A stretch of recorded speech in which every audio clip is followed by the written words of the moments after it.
Ay, ayan mga kakwento. Ako ngayon ay nata-traffic dito sa Makati. At medyo rush hour pa. Kaya medyo matraffic eh. Kahit ganito, kumpleto naman ang barkada. Nandito si Lolo. Hi! Nandito si Kuya Bardagol. Ay, magandang umaga. Ay, magandang gabi. Magandang gabi na pala. Sorry. Lo, ako yung kuya. Ako yung merong kukwento sa inyo eh. Ano na naman yan? Pagyayabang mo na naman yung lolo mo. Hindi. Anong pagyayabang mo? Sa lolo mo na naman. Hindi.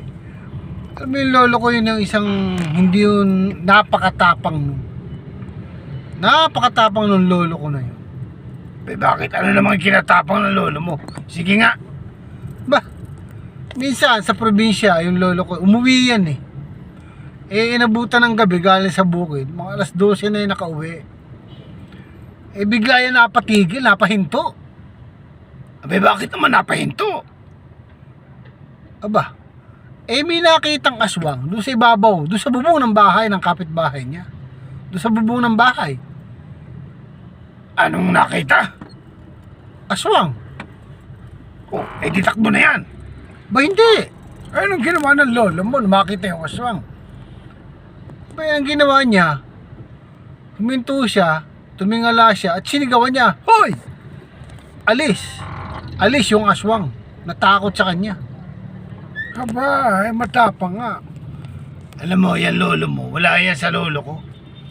Bakit? May lolo ka rin. Meron. At napakatapang din nun. Minsan, isang gabi umuwi yun. Mga pasado alas 12 na. Ng ating gabi.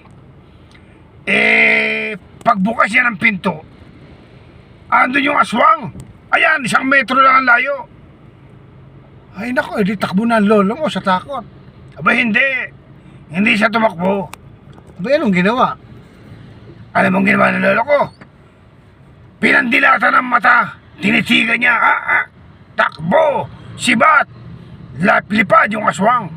Ganyan katakot ng aswang sa lolo ko. At ganyan siya katapang. Ba, mas matapang nga pala yung lolo mo. Alam mo, kayong dalawa, lumapit-lapit nga kayo din eh. Bakit naman, lo? At nang mapag-untog ko na kayo. Alam mo yung lolo ko, mas matapang, duwag pa yung mga lolo nyo eh.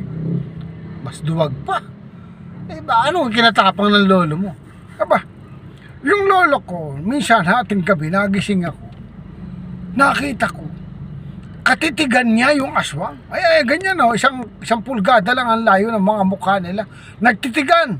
Tinitigan ng lolo ko yung aswang. Oh, anong ginawa ng lolo mo, lo? Aba, anong ginawa? Ay nako. Ano bang ginawa ng lolo mo? Hindi ka na makapagsalita. Abay, ako'y na-shock. Dahil ang ginawa ng lolo ko, nilips to lips niya yung aswang. Ha? Ganon? Oo, nilips to lips niya.